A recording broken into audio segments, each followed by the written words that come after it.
Railway station पर एक बुजुर्ग बैठे रेल का इंतजार कर रहे थे। वहां एक नवयुवक आया और उसने बुजुर्ग से पूछा, अंकल समय क्या हुआ है? बुजुर्ग, मुझे नहीं मालूम। युवक, लेकिन आपके हाथ में घड़ी तो है, प्लीज बता दीजिए ना कितने बजे हैं? बुजुर्ग, मैं नहीं बताऊंगा। युवक, पर क्यों? बुजुर्ग, क्योंकि अगर मैं तुम्हें समय बता दूंगा तो तुम मुझे थैंक यू बोलोगे और अपना नाम बताओगे। फिर तुम मेरा नाम, काम आदि पूछोगे। फिर संभव है कि हम लोग आपस में और भी बातचीत करने लगे। हम दोनों में जान पहचान हो जाएगी तो हो सकता है कि ट्रेन आने पर तुम मेरी बगल वाली सीट पर ही बैठ जाओ। फिर हो सकता है कि तुम भी उसी स्टेशन पर उतरो जहां मुझे उतरना है। वहां मेरी बेटी, जो कि बहुत सुंदर है, मुझे लेने स्टेशन आएगी। उस समय तुम मेरे साथ ही होगे, तो निश्चित है कि तुम उसे देखोगे और वह भी तुम्हें देखेगी। फिर हो सकता है कि तुम दोनों एक दूसरे को दिल दे बैठो और शादी करने की जिद करने लगो। और मैं ऐसा कंगाल दामाद कतई नहीं चाहता जिसके पास समय देखने के लिए अपनी घड़ी तक न हो। लड़का बेहोश। खाना खाने बैठे पति ने पत्नी को आवाज लगाने, अरे सुनती हो भाग्यवान, ये जो तुमने सब्जी बनाई है इसे क्या कहते हैं? पत्नी, क्यों, किस लिए पूछ रहे हो? पति, अरे भाई, मुझसे भी तो स्वर्ग में पूछा जाएगा क्या खा के मरे थे? एक लड़का अपनी गर्लफ्रेंड के साथ बैठकर चिप्स खा रहा था। गर्लफ्रेंड बड़े प्यार से अपने बॉयफ्रेंड की आंखों में आंखें डालकर बोली, कुछ फील हो रहा है? ओनर, हाँ, तुम मुझसे ज्यादा चिप्स खा रही हो। जयंत बाबू शिक्षक से सेवानिवृत्त होकर अपनी पत्नी के साथ पटना के एक फ्लैट में रहते हैं। उन्होंने दशहरा में अपने गांव जाने की योजना बनाई। गांव जाने से पहले जयंत बाबू ने सोचा कि अगर उनकी गैरमौजूदगी में कोई चोर घुस गया तो वो घर की सारी अलमारी और पेटी तोड़कर क्षतिग्रस्त कर देगा, क्योंकि उसे नकद नहीं मिलेगा। इसलिए उन्होंने घर को बर्बाद होने से बचाने के लिए 1000 रुपये टेबल पर रख दिए। साथ ही एक पत्र छोड़ा जिसमें लिखा था, हे अजनबी, मेरे घर में प्रवेश करने के लिए आपने कड़ी मेहनत की, इसके लिए मेरी हार्दिक बधाई। लेकिन अफसोस के साथ कहना पड़ रहा है कि हम शुरू से मध्यम वर्गीय परिवार से हैं और हमारा परिवार पेंशन के पैसे से चलता है, इसलिए हमारे पास कोई नकदी नहीं है। मुझे सच में बहुत शर्म आ रही है कि आपकी मेहनत और आपका कीमती समय बर्बाद हो रहा है। इसलिए मैंने आपकी पैरों की धूल के सम्मान में ये थोड़े से पैसे मेज पर छोड़ दिए हैं। कृपया इसे स्वीकार करें और मैं आपको आपके बिजनेस को बढ़ाने के कुछ तरीके बता रहा हूँ। आप कोशिश कर सकते हैं, सफलता मिलेगी। मेरे फ्लैट के सामने 8वीं मंजिल पर एक बहुत प्रभावशाली भ्रष्ट मंत्री रहता है। नामी बेईमान प्रॉपर्टी डीलर 7वें माले में रहता है।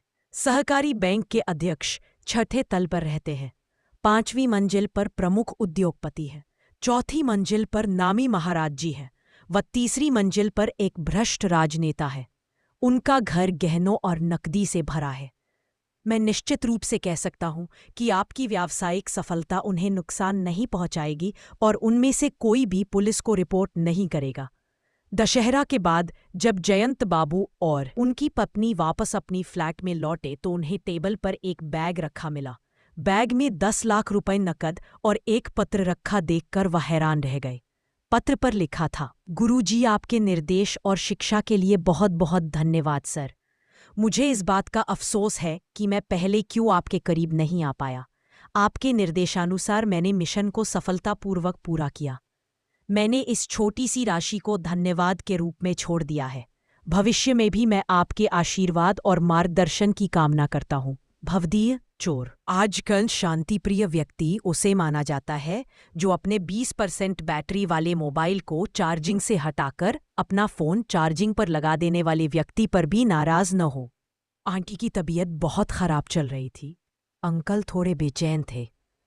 फिर उन्होंने जानबूझकर अपने साले की बुराई की और आंटी का लड़ने का वही पुराना जोश देखकर अंकल शांति से सो गए। एक बुढ़िया में अपने बूढ़े पति से तलाक के लिए केस कर दिया। मामला अदालत में पहुंचा। जज ने बुढ़िया से पूछा, माताजी, उम्र के इस मोड़ पर आकर आप तलाक क्यों चाहती है? बुढ़िया ने खिसियाते हुए जवाब दिया, जज साहब, ये बुढ़ा मुझे मानसिक रूप से प्रताड़ित करता है। जज, भला वो कैसे? बुढ़िया, जब भी इस बूढ़ों का मूड आता है ये मुझे जली कटी सुना देता है और जब मैं पलटकर जवाब देती हूँ तो अपने कान से सुनने वाली मशीन निकाल लेता है। ब्रेकअप के 2 दिन बाद यूएसए में क्या होता है? बंदा बोलता है, hey please give me another chance. और इधर हमारे इंडिया में सुनो, मैं उसका दोस्त बोल रहा हूँ, उसने 2 दिन से अभी तक खाना नहीं खाया। आजकल के लोग औरतों के मेकअप पर सवाल उठाते रहते हैं, पर मुझे लगता है कि ये महिलाओं को भगवान की दी हुई एक आदत है। मैंने कल देखा कि एक भैंस 2 घंटे पानी में नहाने के बाद कीचड़ में लौट गई। पहले देखकर बहुत अजीब लगा, फिर समझ आया फीमेल है, मेकअप कर रही होगी। बहुत दिन हो गए किसी महाशय का बैग, 12वीं की मार्कशीट और आधार कार्ड ट्रेन में नहीं छूटा। लगता है ये प्रथा खत्म हो गई है। आजकल वो लड़कियां भी प्यार में जान देने की बात करती हैं जिनके शरीर में पहले से ही खून की कमी है। उसने पूछा, तुम्हारी शादी हो गई क्या? मैंने कहा, नहीं, मैं तो किसी और वजह से परेशान हूं। शादीशुदा औरतों के एक सेमिनार में औरतों से एक सवाल पूछा गया, आपने लास्ट टाइम अपने पतियों को आई लव यू कब बोला था? किसी ने कहा आज ही बोला है, किसी ने कहा 2 दिन पहले बोला था, किसी ने कहा 10 दिन पहले बोला था। फिर सब औरतों से कहा गया कि सब अपने अपने मोबाइल से अपने अपने पतियों को आई लव यू लिखा हुआ मैसेज करेंगी और जिसका सबसे अच्छा रिप्लाई आएगा उसको सरप्राइज गिफ्ट मिलेगा। सब औरतों ने मैसेज कर दिया। कुछ देर बाद उनके पतियों के रिप्लाई आना शुरू हो गए, जो कुछ इस तरह से थे। पहला, तुम्हारी तबीयत तो ठीक है ना? दूसरा, घर खर्चा खत्म हो गया क्या? तीसरा, कहीं तुम मायके तो नहीं जा रही हो? चौथा, लगता है आज घर पर खाना नहीं बनेगा। पांचवां, क्या मतलब? छठा, तुम सपने में हो या मैं सपना देख रहा हूं? सातवां, किट्टी पार्टी में किसी की ज्वेलरी पसंद आ गई क्या? आठवां, ऑफिस में इतना टेंशन है और तुम्हें रोमांस सूझ रहा है? कितनी बार कहा है सीरियल मत देखा कर?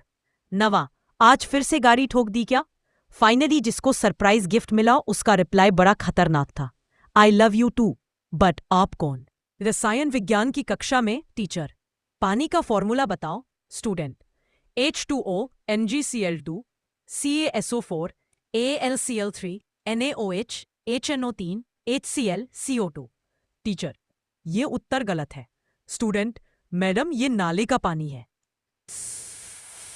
गाड़ी में लिफ्ट लेने के बाद कुछ प्रतिक्रियाएं।